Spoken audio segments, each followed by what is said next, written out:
Vous recherchez une école de référence pour une double formation universitaire et professionnelle de qualité? Voici l'opportunité à ne pas rater. L'École supérieure d'administration, d'économie, de journalisme et des métiers de l'audiovisuel ESAE vous offre des programmes d'enseignement en licence et en master orientés vers l'emploi qui font d'elle une référence à travers les filières de l'administration générale et territoriale, l'administration du travail et de la sécurité sociale, droit, diplomatie et relations internationales, administration hospitalière, universitaire et intendance, journalisme et métiers de l'audiovisuel et toutes les filières des sciences de gestion. Une seule adresse, www.esae.bj.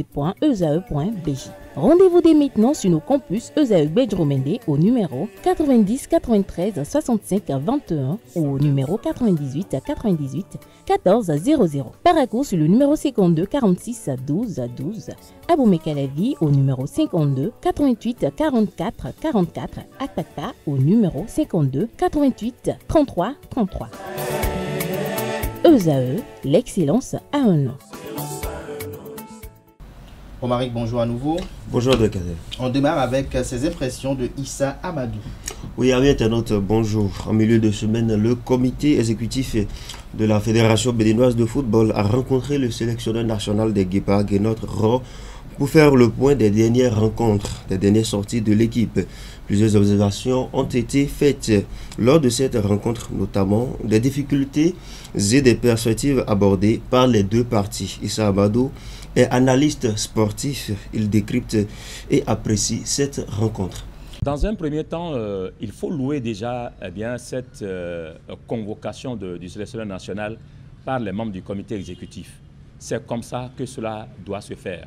Mais la question que je me pose, pourquoi maintenant? Pourquoi seulement maintenant? Pourquoi est-ce que c'est la seule fois qu'on trouve à convoquer le sélectionneur national alors qu'il y a longtemps que ça n'allait pas? Il y a eu des cas, il y a eu des situations. Souvenez-vous que Guénot Rohr a aligné 10 matchs dans ce pays ici sans la moindre victoire.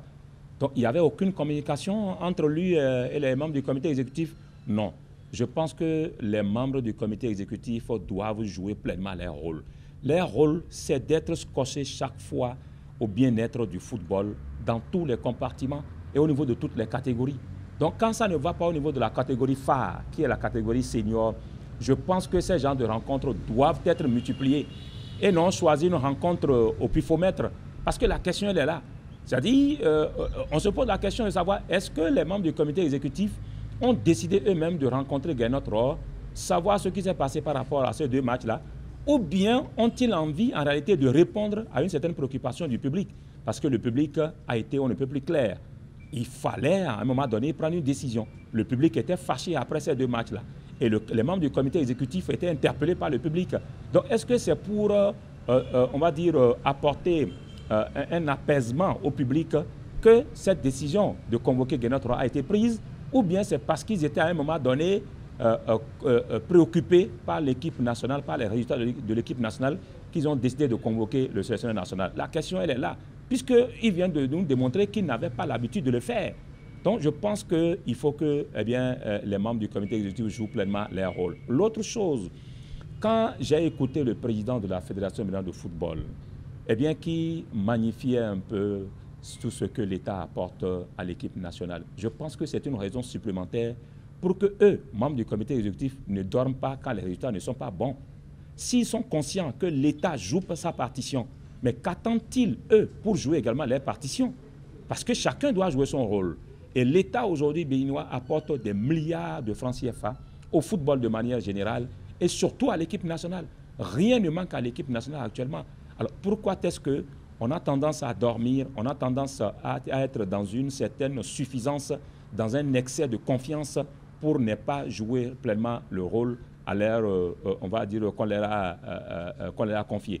Donc il faut que les membres du comité exécutif soient beaucoup plus regardants sur tout ce qui bouge au niveau de la cohésion, au niveau de la mobilisation, au niveau de la préparation et au niveau également des matchs de l'équipe nationale.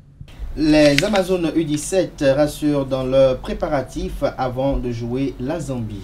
Dans le cadre de leur préparation, en effet, pour le troisième tour des éliminatoires de la Coupe du Monde U17, les Amazones du Bénin poursuivent leur stage avec efficacité et intensité. Ce jeudi, les protégés de Ida Azonsou ont amicalement affronté l'équipe de Samnélé de Misérité avec une victoire de 1 portée par le doublé réalisé par Victoire Gandono. Le moins qu'on puisse se permettre de croire, c'est que le Bénin ne se laissera pas battre par l'équipe zambienne. Et puis on finit avec la 25e journée de la Ligue professionnelle de football.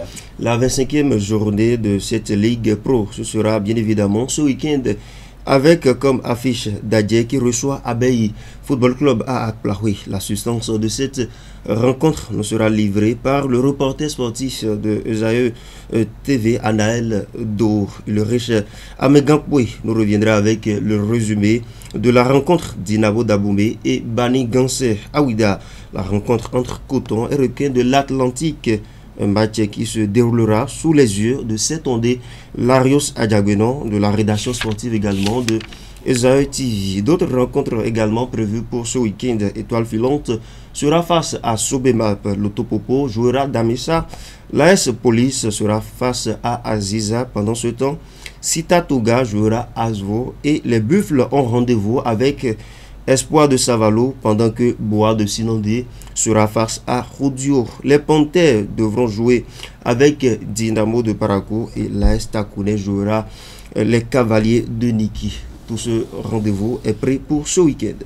Merci à vous, Romaric. On reste en plateau pour la définition, pour le prénom du jour. Autant pour moi, on va remercier Quentin Moussou et installer Francis Fahmy pour la définition du jour.